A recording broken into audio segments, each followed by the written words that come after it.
The Rangers lost number 100 to a guy named Jansen Junk and the Angels. They were sloppy. It's kind of the peak culmination, the final milestone to hit of this season. It's episode 460 of Locked On Rangers. Let's do this.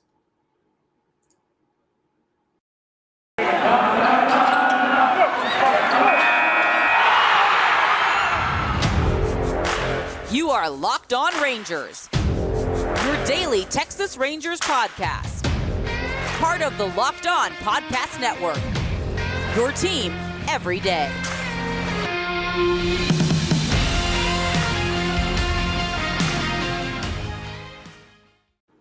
You are locked onto the Texas Rangers. I'm your host, Brice Paterik, here bringing you Locked On Rangers. Thank you for making Locked On Rangers your first listen of every day, part of the Locked On MLB Podcast Network. You know, one of very few teams, three soon, maybe soon to be four teams that have lost 100 games. I appreciate you sticking with me through the pain, embracing the pain. And, I feel like the deepest friendships are bond through the crucible of, pain and humiliation. And this Ranger season has been painful. It has been humiliating. And, it just the exclamation mark capper on the season. They're going to lose at least 100. Maybe they'll lose more than 100. I don't know. And I know the last game the Rangers just played, they did win a comeback win, which was nice and fun. And this was the last game that just happened, literally like an hour ago. It finished up. But I'm basically giving this to you Thursday night. And so I wanted to go with the Friday episode being a little bit happier. This is also kind of almost a Friday episode because it's Thursday night. So you can kind of, pick your own adventure if you want to, choose both. Please do listen to both. But kind of balance you out whether you want to end the week on a high note or you just want to sulk in the weekend, sit in your bed and cry about the Rangers season being over and being bad. Dealer's choice. Watch or listen to them in whatever order. Yeah, you can watch these episodes now on YouTube. So go search Locked On Rangers on YouTube. Please find us. Please subscribe so you can make me look cool in front of my friends because they can see how many people are subscribing. So please make that number look bigger so that I look cooler. I would really appreciate that. But I would also appreciate the Rangers not being bad. But I can't always get what I asked for. This was fitting. Yes, the starting pitcher's name was Jansen Junk. It's perfect. It's literally perfect. The Rangers lose number 100 to a guy whose last name is Junk. He wasn't Junk in this game. He was fine. Just fine. But the Rangers were Junk with runners in scoring position. They just could not get it done at all. They just couldn't do it.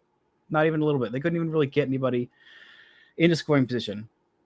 They got Andy Ibanez in scoring position who had a double, his 13th of the season. That was nice. Taylor Hearn did what he's done a lot and looked good for about 5 innings. And then the 6th inning comes and he's out of gas and he needs to be pulled out. And a lot of earned runs get charged to him that are really more on the reliever. Jarrell Cotton did not have a good outing. Did not have a good outing at all. Pitched 2/3 of an inning in the 6th inning, allowed 3 hits, 2 earned runs, 1 walk, 1 strikeout. Just not great. Taylor Hearn's ERA balloons to 4.66. But, other than that, it was a decent outing. He did strike out Shohei Ohtani, which is nice. I believe that was the first out of the game, and he struck him out. But this offense just didn't want to live up to the moment. They just were not ready for it. Jose Trevino, who has been doing very well lately, had a multi-hit game. I've been really impressed with what he's been doing as of late. Just impressed with him in general. In his last 7 games, he's hitting .350 and slugging .500. I like that a lot. But granted, you look at his last 30, he only has 1 home run in his last 30 games. That's not great. I would like to see a little bit more of that. I know he's capable of it. But, there's only so much that you can ask. And he is a backup catcher. And there's only so much you can ask of this offense, which is not a lot. It really either comes all at once or just not happen at all with this Rangers offense. It's either just completely hit or miss. And in this one, it was a big fat miss. Mike Foltynewicz came in and worked a pair of scoreless innings. Josh Spores came in and pitched the 9th inning and did allow a run, but it didn't matter. This Rangers offense was not going to score. They were not going to score, and they did their best. We had an RBI from Leo Taveras and Brock Holt. but also a pair of strikeouts from them. Just a really bad strikeout day for the Rangers. They struck out 12 times, multi-strikeout game for Nathaniel Lowe, Adolis Garcia, Jose Trevino, Leo Taveras, Brock Holt, and Yanni Hernandez. So basically the entire lineup except for Andy Ibanez and Willie Calhoun and IKF as well. None of those guys struck out at all. So props to y'all for holding it down. But man, this is a rough one. And the Rangers took it pretty rough. And it's been a while. It's been quite a while since the Rangers lost 100 games. Since 1973, in fact. That was the last time the Rangers lost 100 games. You know how long that's been? It's been very long. And I want to credit this man at Apoplectic Fits on Twitter, or his alias, The Ghost of Eric Thompson, wrote this very nice piece for Lone Star Ball. But first, there's a little bit of newsy bit that I want to get onto. Kyle Cody underwent shoulder surgery, and the team announced that I believe the same day as 100 loss, or maybe it was the day before. But he's going to be out for quite a while. They're expecting that he can pitch in the second half of 2022. There was some thought that he might come back for a couple of starts in September, but that's clearly not happening. And he's going to be out a while. That is bad news for the Rangers, a guy who they had big hopes for. Obviously didn't do all that much this season. It's a real bummer because he looked very encouraging last year. I really liked what I saw from him. But Kyle Cody pitched 7 games and did not start any of them. 11 innings this year with a 7.94 ERA. That is not great. He did strike out more than he walked. He did strike out more than he walked. 14 in 11 and third innings, only 2 walks, but just could not stop getting up hits. 3 home runs in under 12 innings is not what you're going for.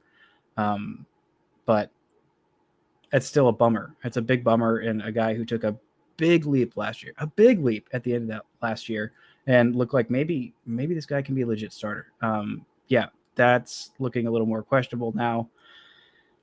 But, we live, we laugh, we love, or sometimes we just live. And watching this Rangers team, there's not a whole lot of laughing or loving going on here. And there wasn't a whole lot of laughing or loving talking about how long it had been since this team had lost 100 games. Now, we're going to take a quick break. When we come back, look a little bit more at the context of what losing 100 games means, how often it's happened to this franchise, and kind of what happens for teams after that happens. This episode is brought to you by Get Upside. I'm here with this incredible app that everybody who buys gas needs to know about. It's called Get Upside. My listeners are making up to 25 cents for every gallon of gas every time they fill up. Just download the free Get Upside app in the App Store or Google Play right now. Use promo code BASEBALL and get a bonus 25 cents per gallon on your first fill up. That's up to 50 cents cash back. Don't pay full price at the pump anymore. Get cash back using Get Upside. Just download the app for free and use promo code BASEBALL to get up to 50 cents a gallon cash back on your first tank. Some people who drive a lot are making as much as $200 to $300 a month in cash back, and there's no catch. The cash back gets added right to your account. You can cash out at any time, free to your bank, PayPal, or an e-gift card for Amazon or other brands. Just download the free Get Upside app. Use promo code BASEBALL to get up to 50 cents a gallon cash back on your first tank. That's promo code BASEBALL. Now, like I said, Apoplectic Fits, or just Fitz, as he is known to be, a longtime friend. I don't want to say friend of the pod, friend of mine. Great overall dude. But he had this magnum sadness, I think is what he called it, a magnum opus of sadness, just listing a bunch of things that had happened or had yet to happen, more specifically, the last time the Rangers lost 100 games. It's been a while since they've done that. They haven't done that very much in their franchise history, at least not since being in Texas. But the last time they did it was 1973. They had, 105 losses, which is the worst mark. 106 losses in 1963 as the Washington Senators, but 105 is the worst as the Texas Rangers. The first year here, 1972, they also lost 100 games. So exactly 100 games lost in 1972, 105 lost in 1973, and they hit 98 in 1982, and they hit 99 1985, but they didn't hit 100. It's been a long time since they've hit 100. In fact, here are some of the things that that happened or had not happened since the last time the Rangers lost 100 games. The first episode of SNL aired 2 years after the last time the Rangers lost 100 games before tonight. Jimmy Carter became president 3 years after the last time the Rangers lost 100 games. The very first Star Wars film hit the summer 4 years after the last time the Rangers lost 100 games. Happy Meal came out 6 years after. John Lennon was shot and killed 7 years after. Mario debuted in Donkey Kong 8 years after. Nick at Night didn't come on until 12 years after. Good Lord. This is just absolutely nuts, the amount of things that have happened, putting things in context. O.J. Simpson and the Ford Bronco chase happened 21 years after that. Yahoo was incorporated 22 years. Cowboys won their most recent Super Bowl 23 years after that. Notorious B.I.G. was shot 24 years after. Google founded a quarter century after the last time the Rangers lost 100 games. It's absolutely insane. Also, an entirely dang new millennium began 27 years after the Rangers lost 100 games before tonight. It's just absolutely insane, the amount of things that have happened. The first iPhone went on sale 34 years after this. The Great Recession came on 35 years after. Barack Obama was elected 36 years after. The Rangers went to the World Series 37 years after. Gosh, it's just been so long. So many freaking things have happened. It's absolutely insane. And it's just kind of fitting that Jansen Junk, that's his actual name, is the guy who did to the Rangers. For more perspective on Jansen Junk, he's a former 22nd round pick, 662nd overall. His college is just listed as Seattle, not like Seattle College, not Seattle University, not University of Washington, not Washington State, just Seattle. I have not heard of Seattle, the college, not even Seattle College. Just, it doesn't make sense. Drafted in 2017 by the Yankees. He was acquired in the Andrew Heaney trade. So, yeah, make of that what you will. Andrew Heaney, a guy who is not a starting caliber major league pitcher, but was starting for the Angels, and the Yankees were so barren in their rotation they needed help. So they sent over a guy named Jansen Junk this year. And he's done fine at the major league level. Not to besmirch this man. He's pitched 16 and a third innings, and it's been fine. I've allowed 5 home runs in 16 innings. That's one almost every 3 innings. Only struck out 10 in that time. Hitters are hitting .294 against him, a whip of 1.35. And this is the guy. This is the guy that the Rangers lost number 100 to. I gotta say, it's super fitting, and it's tough. And Chris Woodward was very candid about this. But before I get to his comments, I want to talk about another guy who lost 100 games, Chris Young. He where were you guys? No, excuse me. He almost lost 100 games. He was pitching for the Padres back in 2008. He was on the second to last. He's starting the second to last day of the season. And, he just did not want that milestone to hit. Granted, it's just a big round number. Like I said earlier this week, even if they didn't lose 100 games, we still know how bad they were. They were still really bad. But,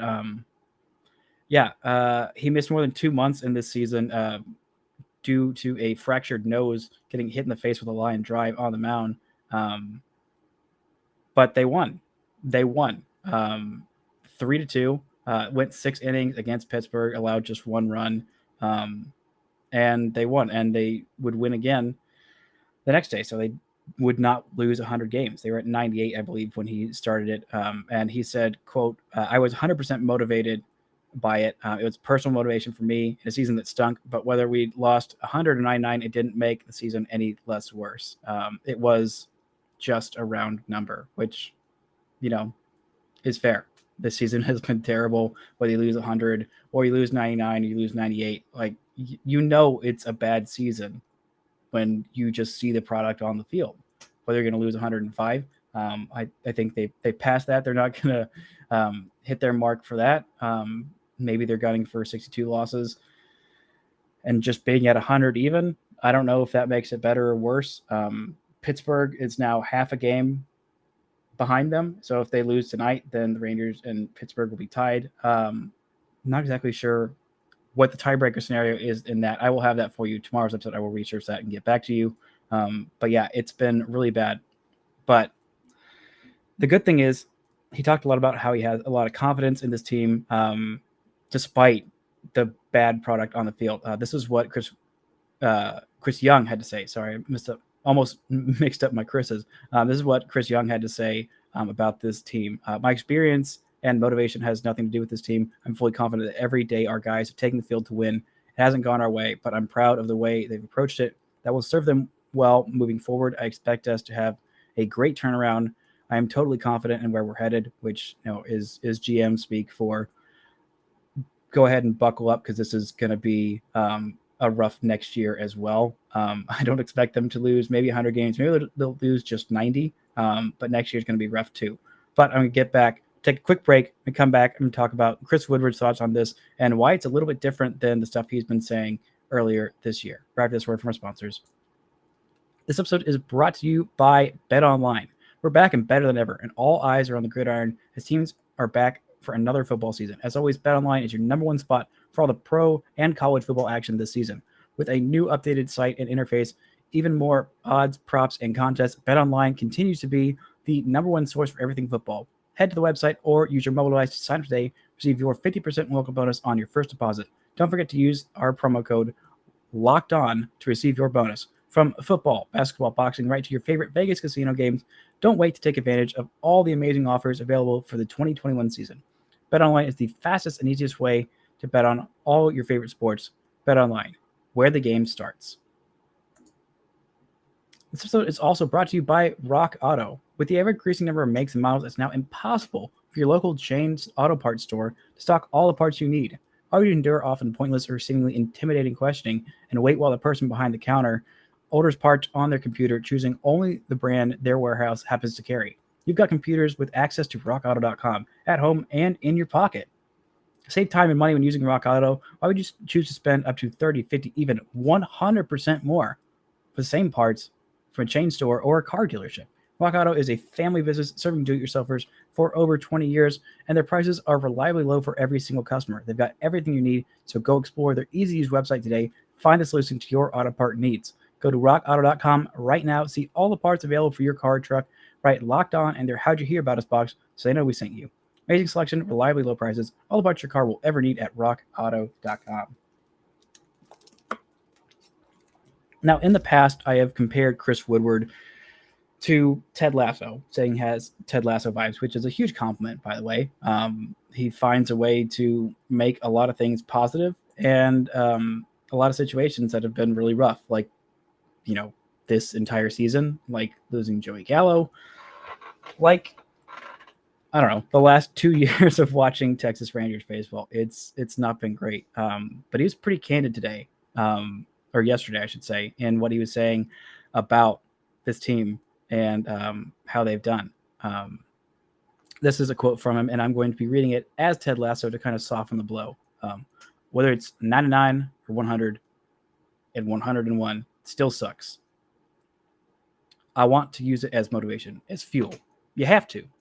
Anytime you fail at something in life, you have to learn from it if you want to get better and get to where you want to go.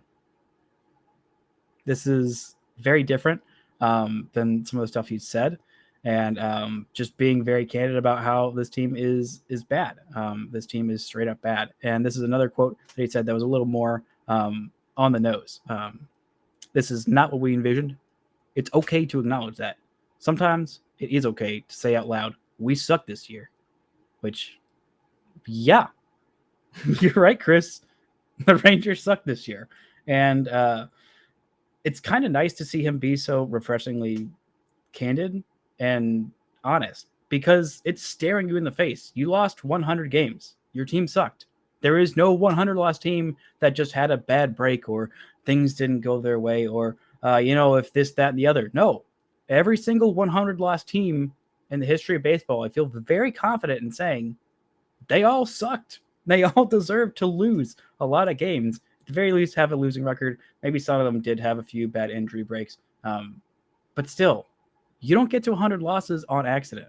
This is a bad team. And I'm hoping that they're not as bad next year. They might be. They very well could be, but I'm hoping they're not.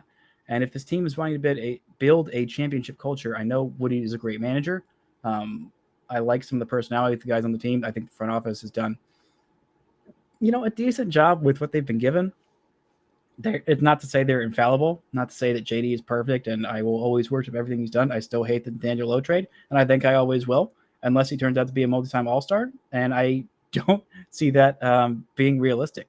In fact, Nathaniel Lowe talked about him not being assured a starting spot next year, which if he doesn't start next year, then I'm going to really lay into JD about that Nathaniel Lowe trade. This is what Nathaniel Lowe had to say about anyone being guaranteed a starting job next year. Quote, nobody here has assured themselves of a job next year. Guys get to first base and ask me how I like Texas. I tell them I love it. The stadium is great. The place is awesome. It's real. I just tell them I want to be here when all is good. Right now, we can't worry about 100 losses. We have to worry about winning today. We can't win 100 in one day, and we can't lose 100 in one day. All we can do is focus on winning that day. And, I like that. That's a good mentality to have. You literally cannot lose 100 games in one day if you could. If we could just get them all out of the way in one day, I think I might sign up for it. I think I might. I don't know. I don't know how bad a loss you'd have to be losing to be given more than one loss for it. Like, I don't know, when the Rangers dropped a 30 bomb on the Orioles decades ago, gosh, it's been so long since that happened. What I wouldn't give for this team to score 30 runs in a 3-game series. In this final 3-game series, if they scored 30 runs, I'd be over the freaking moon. But Jamie Newberg put it really well. He had this aphorism he used, or whatever, turn of phrase, probably not an aphorism, whatever. 100 losses are getting to me now, and I'm starting to pile them as well. He said, slam dunk 2 points. Even the worst loss you get is just one loss. A slam dunk in basketball only counts for 2 points unless you foul the guy and he gets an and one, or if you're, Michael Jordan in Space Jam and you take off from half court. I think technically that would count as a 3-point dunk, but since basketball is played in the real world and not the Looney Tunes world, I don't think we'll ever get a chance to find out by someone jumping from behind the 3-point arc. But this is a baseball podcast, and a baseball team that has not done well. It seems like they're taking it, appropriately poorly. A nice chart that Evan Grant did in his package about the Rangers losing 100 games, talking about the most valuable players on 100 lost teams. The highest WAR for a 100-loss player came from Ron Santo from the Chicago Cubs in 1966. He had an 8.9 WAR season, which is insane. Some of these names on here are some really good players. Dave Roberts, who is now the manager for the Dodgers. Pretty sure that's the same Dave Roberts.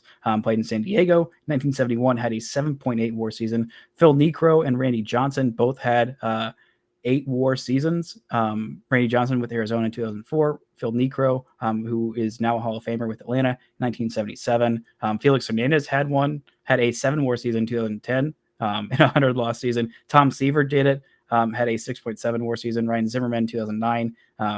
Most recently, besides Felix Hernandez on this list, but of the hitters, everybody else is from the 60s and 70s. Ryan Zimmerman had a 7.3 WAR season with the Washington Nationals in 2009, which I believe was the year they got either Brice Harper or Steven Strasburg. I can't remember which one came first, the chicken or the egg, the pitcher or the hitter. But still, man, if the Rangers had a guy like Brice Harper or like any of the other slam dunk number 1 prospects, it would have been a little bit nicer. Maybe they should have traded off a few more people, but there's nobody in this next class that's going to be that much of a slam dunk, straight up number 1 overall pick, unless somebody does something crazy in this upcoming season, which I don't really see. But I've got a little more intel that I'll talk about that on the Friday show. Provide a little more hope. Talk about Adolis Garcia finally getting home run number 31, breaking Pete Incoviglia's record. I'll have a lot more other positive things to say. It's been a rough season. It's almost over. I know it's been painful. It's been painful for me to watch. I would like this team to be better. Because, it would be a lot more fun to watch winning Rangers games, but that's okay. We're in 100 losses. just lean into it. Because like I said at the top of this episode, the friendships we made, the people who were here through the crucible losing, not to, shame anyone who jumped off the bandwagon once they saw how bad this team was going to be. There's literally no shame in that. There's no shame in that. But you stuck around, stayed here, watch this team suck and suffer. When they actually do start winning again, it really does feel that much better. And on that note, that's going to be it for this episode of Locked On Rangers. Tune in tomorrow. Talk more about Adolis Garcia, him breaking some Rangers rookie records. A nice comeback win for the Rangers. A bad day for Glenn Otto, but some more positive stuff to end your weekend off on a happy note. That's going to do it for this edition of Locked On Rangers. Thanks for making us your first listen of the day. Make us your first listen of the day tomorrow, whenever we get to it. It'll probably be afternoon sometime, but we'll see that next time. And, until next time, don't forget to enjoy 100 loss baseball.